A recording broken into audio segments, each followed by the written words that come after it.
Tel Aviv, Israel, September 15, 2025. The uneasy fault lines of Middle Eastern diplomacy once again came into sharp focus following a series of Israeli strikes on Qatari targets that shook the Gulf and rippled across the region. In the aftermath, anger in Doha reached a boiling point. Yet even as tensions escalated, the United States chose a different approach, pressing Qatar not to abandon its mediator role in the fragile and volatile conflict. At the center of this diplomatic push stood US Secretary of State Marco Rubio. On a lightning-fast tour of the region, Rubio landed in Israel, met with officials, and prepared for a high-stakes trip to Doha later the same evening. His mission was clear: prevent Qatar from walking away from the mediation table, despite the outrage and political pressure stirred by the Israeli strikes. Rubio addressed reporters in Tel Aviv, delivering remarks that underscored both the gravity of the moment and the singular importance Washington now places on Qatar's role in Middle Eastern diplomacy. With cameras rolling, Rubio leaned into his words, recognizing Qatar's unique position in the regional chessboard of negotiations. Marco Rubio said, "We will ask Qatar to continue doing what they have been doing. We appreciate Qatar's role. That means the Qataris should play a constructive role in ending this conflict. Of course, after last week, they have to decide whether or not they want to do that.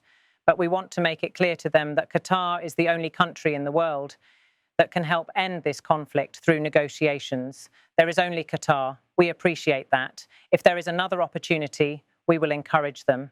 Rubio's comments came against a tense backdrop. Only days earlier, Israeli airstrikes targeted sites in Qatar, incidents that Doha quickly denounced as both unprovoked and unacceptable. In the capital, anger mounted not only among officials, but also among the wider public, with demonstrations calling for a tougher stance toward Israel and sharper pushback against US support for the Israeli government. For Qatar's leadership, the strikes posed a dilemma. The small but wealthy Gulf state has long positioned itself as a regional mediator, leveraging its diplomatic agility and ties across the political spectrum, from Washington to Hamas, to play a role few others could manage. Yet the attacks forced Doha to weigh whether remaining at the negotiating table undermines its sovereignty and credibility at home. That delicate balancing act is what Rubio sought to preserve. His remarks in Tel Aviv were more than diplomatic boilerplate. They were an urgent appeal to Doha not to retreat from its role. The fact that he acknowledged Qatar must decide whether or not they want to do that reflected Washington's recognition that its trusted partner may no longer find the risks worth bearing. In choosing to highlight Qatar's indispensability, Rubio made one of the strongest endorsements of Doha's diplomatic utility from a senior American official in recent years. The phrasing, "Qatar is the only country in the world that can help end this conflict through negotiations," was no accident. It was designed to underline Washington's view that despite criticisms, despite tensions, there is no alternative mediator capable of bridging the divide.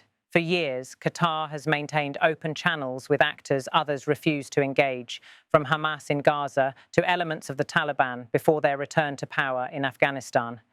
Those connections, controversial as they may be, have granted Doha leverage that no other regional capital enjoys. It is precisely that leverage, Rubio insisted, that must be preserved at this precarious moment. Rubio's intervention reflected a broader American calculation that removing Qatar from the equation would only make the path to de-escalation harder, perhaps impossible. Washington knows that mediation requires a player trusted, or at least tolerated, by all sides. While countries like Egypt or Turkey have historically taken on similar roles, neither currently possesses the combination of resources, political capital, and relationships that Qatar does. This reliance on Doha is not without irony. In the past, some US politicians accused Qatar of playing both sides, of simultaneously hosting US military bases while offering shelter to political groups seen as destabilizing. Yet in this moment, Washington has chosen pragmatism. In Rubio's telling, no matter how controversial, Qatar's presence in negotiations is essential. That message, delivered on Israeli soil before flying into Doha, carried symbolic weight. America was making it clear both to its ally Israel and to its partner Qatar that Washington views Doha's mediation not as optional, but as indispensable. From Israel's perspective, the strikes on Qatar were framed as necessary security measures targeting what officials claimed were Hamas-linked assets. Yet the timing and scale of the strikes have drawn scrutiny. Analysts warn that by striking in Qatar, Israel risks undermining the very channels that could eventually produce hostage releases, ceasefire talks, or even a roadmap for longer-term stability. Some Israeli officials, while supportive of hardline military action, have quietly acknowledged the contradiction. To pursue victory on the battlefield while eroding the diplomatic routes to de-escalation risks, leaving Israel more isolated. It is this tension that Rubio's visit sought to address, reinforcing Israel's security concerns while simultaneously urging it not to burn bridges with the only player capable of mediating. For Qatari leaders, the decision is fraught. Public anger at home pushes them toward a firmer stance against Israel, perhaps even to suspend their mediator role in protest. At the same time, stepping back would undermine years of careful diplomacy and diminish Qatar's influence in Washington. As one Doha-based analyst put it, Qatar's power has always been rooted not in its size, but in its ability to convene. If it withdraws now, that reputation could fade quickly, leaving a vacuum others may try but fail to fill. Rubio's remarks, therefore, were not only directed at Israel, but squarely aimed at reassuring Qatar that Washington values its role, even if the costs are rising. The choice facing Doha is stark: retreat and protect domestic credibility, or persist and preserve international clout. At stake is more than one round of negotiations. The broader Middle East is caught in overlapping conflicts, and Qatar's mediation has often acted as a safety valve. Whether in Gaza, Lebanon, or beyond, having a trusted go-between has sometimes prevented crises from spiraling further. Rubio's tour underscored the urgency. His statement that, if there is another opportunity, we will encourage them, signalled Washington's intent to lean on Qatar repeatedly in the weeks to come. It was both a reassurance and a warning.